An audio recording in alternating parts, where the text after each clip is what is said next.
खुलुमबाय लोगोफोर, बड' इनफ' पइन्ट चेनेलाव नोंथांमोनखौ गोजोन फुंबिलिनि बयनिसिमबो गाहाम हामलायथि बावहरग्रोनाय जाबाय। आं दिनै नोंथांमोननि सिगाङाव राशि बायदियै सानसेनि फानजामुथिखौ फरायथिनो लादों। आसा खालामो नोंथांमोना भिडिअखौ नायना मोजां मोनगोन। दिनै 29 जानुवारि 2026 मायथाइ एबा 15 माग दान 1432 मायथाइ बृहस्पतिबार। गिबियावनो दङ मेष राशि। दिनै नोंथाङा फोथायनायजों आवगायलांगोन। गोदान बिबानफोर मोननायनि जाथावना दं। खामानि थिलियाव नोंथांनि बिबुंथिखौ बेसेन होनाय जागोन। गोख्रों थिरांथाफोरा मुलाम्फा गोनां जागोन। साना गोहोजों बुंफबनाय जागोन। सिगांनि नाजानायफोरा फिथाय होनो हागौ। रांखान्थियारि बिथिङाव सांग्रां जा। दैदेनगिरिनि गुनफोरा जोंगोन। दिनै गावजों गाव सोनारनायनि मोनदांथिया गोख्रों जागोन। गोदान जागायनायनि थाखाय साना साबजाथाव। नोंथांनि दिनैनि खाफालगोनां दिगआ जादों साहा, खाफालगोनां अनजिमाया जादों 4 आरो खाफालगोनां गाबआ जादों गेरुआ गाब। वृषभ राशि। दिनै नोंथांनि गोसोआ दिदोम आरो गोजोन थागोन। नोंथाङा नोंथांनि नखरजों गोजोनथाव सम हगारगोन। रांखावरियारि मुलाम्फानि इसारा दं। खामानियाव दिदोमथि लाखिनाय जागोन। फोथायथिजों आवगायलां। साना मोजां फिथाय होगोन। गोसोनि मोनदांथिफोरखौ दबथायनानै दोन। सिगांनि नाजानायफोरा मुलाम्फा लाबोनो हागौ। धोर्य लाखिनाया थासारिखौ आरोबाव साबसिन खालामगोन। नोंथांनि दिनैनि खाफालगोनां दिगआ जादों सानजा, खाफालगोनां अनजिमाया जादों 2 आरो खाफालगोनां गाबआ जादों रेजें गलाब गाब। मिथुन राशि। दिनै नोंथांनि सानस्रियाव रोखा जागोन। थाबथानाय खामानिया सावरायनायनि गेजेरजों दावगागोन। गोदान खारिथिया मुलाम्फा गोनां जागोन। खामानि थिलियाव खामानि मावनाया बांगोन। साना गोख्रैथिजों आवगायलांगोन। मोनसे फिसा रां थिसननाया मुलाम्फा होनो हागौ। लोगोफोरा हेफाजाब होगोन। थि समाव लानाय थिरांथाया जाफुंसारगोन। नोंथांनि सोलोआ दिनै खामानियाव फैगोन। नोंथांनि दिनैनि खाफालगोनां दिगआ जादों सोनाब, खाफालगोनां अनजिमाया जादों 8 आरो खाफालगोनां गाबआ जादों अख्रां निला गाब। कर्क राशि।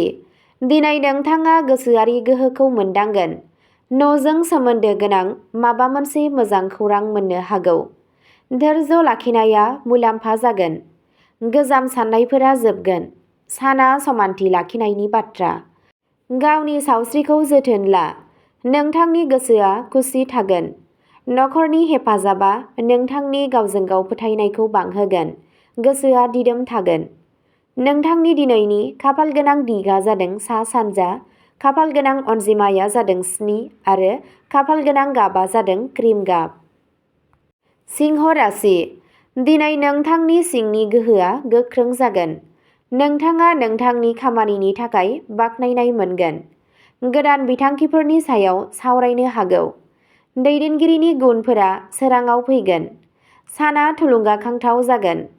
थार थिरांथाफोरा जाफुंसार जागोन। मान आरो सनमाना बांगोन। दिनै नोंथांनि सिनायथि आरो गोहोमा बांगोन। बादायलायनायाव नोंथाङा मुलाम्फा मोनगोन। नोंथांनि दिनैनि खाफालगोनां दिगआ जादों खोला, खाफालगोनां अनजिमाया जादों 1 आरो खाफालगोनां गाबआ जादों सना गोमो गाब। कन्या राशि। दिनै नोंथाङा नोंथांनि खस्थ'नि मोजां फिथाय मोनगोन। खामानिफोरखौ खान्थि बादियै फोजोबनाय जागोन। गावनि सावस्रिनि फारसे सांग्रां जा। सानजा बिथांखिफोरखौ मावफुंनायनि सान। फिसा-फिसौ जाफुंसारनाया गोजोननाय लाबोगोन। रांखान्थियारि हालोदा समानथि थागोन। खामानियाव गोसो होनाया थाबाय थागोन। नोंथाङा रोंमोनदांथिनिफ्राय मुलाम्फा जागोन।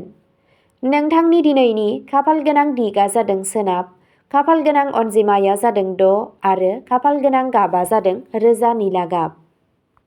तुला राशि। दिनै सोमोन्दोआव गोरोबलायनाय थागोन। मोनसे गोनांथार सावरायनायाव जाफुंसार जानो हागौ।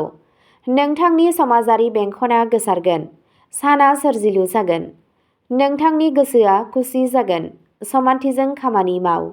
हेफाजाब होलायनायनि गेजेरजों मुलाम्फा मोननायनि खाबु थायो। नोंथांनि सोदोबफोरा दिनै गोहोम खोख्लैगोन। नोंथांनि दिनैनि खाफालगोनां दिगआ जादों साहा, खाफाल गोनां अनजिमाया जादों 9 आरो खाफाल गोनां गाबा जादों फान्थाव गाब। वृश्चिक राशि। दिनै नोंथाङा गावनि थांखिफोरनि फारसे सांग्रां जागोन। आन्दोनि नाजानाया जाफुंसार जानो हागौ। धैर्य लाखिनाया मुलाम्फा लाबोगोन। बे साना थिरांथा गोनां जानो हागौ। फोथायथि बांगोन। थासारिफोरा नोंथांनि फारसे थागोन। नोंथांनि दिनैनि खाफाल गोनां दिगआ जादों खोला। खाफाल गोनां अनजिमाया जादों 5 आरो खाफाल गोनां गाबा जादों मै गाब। धनु राशि। दिनै नोंथाङा खाफालनि आबुं हेफाजाब मोनगोन। मोनसे गोदान बिथांखिनि सायाव खामानि मावनाया जागायजेनगोन। धोरोमारि आयदाफोराव गोसो गुदुं जागोन। दावबायनायनिफ्राय मुलाम्फा जानो हागौ। साना रंजानायजों बुंफबनाय जागोन। गोसोआ गोजोन थागोन। गोदान खाबुफोरा नोंथांनि लामायाव फैनो हागौ। नोंथांनि दिनैनि खाफाल गोनां दिगआ जादों सानजा। खाफाल गोनां अनजिमाया जादों 12 आरो खाफाल गोनां गाबा जादों रेजें गोमो गाब। मकर राशि। दिनै नोंथाङा गावनि बिबानफोरखौ मोजाङै मावफुंगोन। नोंथाङा बैसोगोराफोरनिफ्राय हेफाजाब मोनगोन। नोंथांनि खस्थ'नि थार फिथाइ मोनगोन। नोंथांनि रांखान्थियारि थासारिया जौगागोन। साना दिदोमथि होगोन।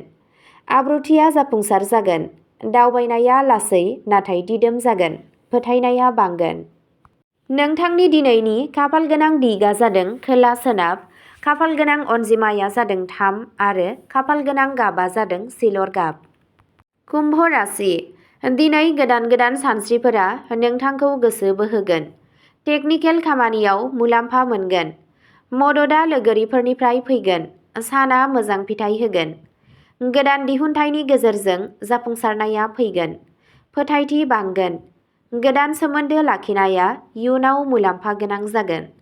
नोंथांनि सानस्रिया गुबुन आरो गोहोम गोनां जागोन। नोंथांनि दिनैनि खाफाल गोनां दिगआ जादों साहा। खाफाल गोनां अनजिमाया जादों 10 आरो खाफाल गोनां गाबा जादों आकाहि गाब। मीन राशि। दिनै गोसोआ सिरि आरो समानथि थागोन। सोरजिलु खामानियाव जाफुंसार जागोन। साना गोजोन जागोन। गोसोआ गोख्रों जागोन। ध्यानआ मुलाम्फा गोनां जागोन। आन्थोरनि गारांआ थार लामाखौ दिन्थिगोन। गोसोआरि गोजोन मोनगोन। नोंथांनि दिनैनि खाफाल गोनां दिगआ जादों सोनाब। खाफाल गोनां अनजिमाया जादों 11 आरो खाफाल गोनां गाबा जादों रेजें गोथां गाब। अब्ला दिनैनि फानजामुथि एबा राशि फरायथिनाया एसेनोसै। गोजोन्थों।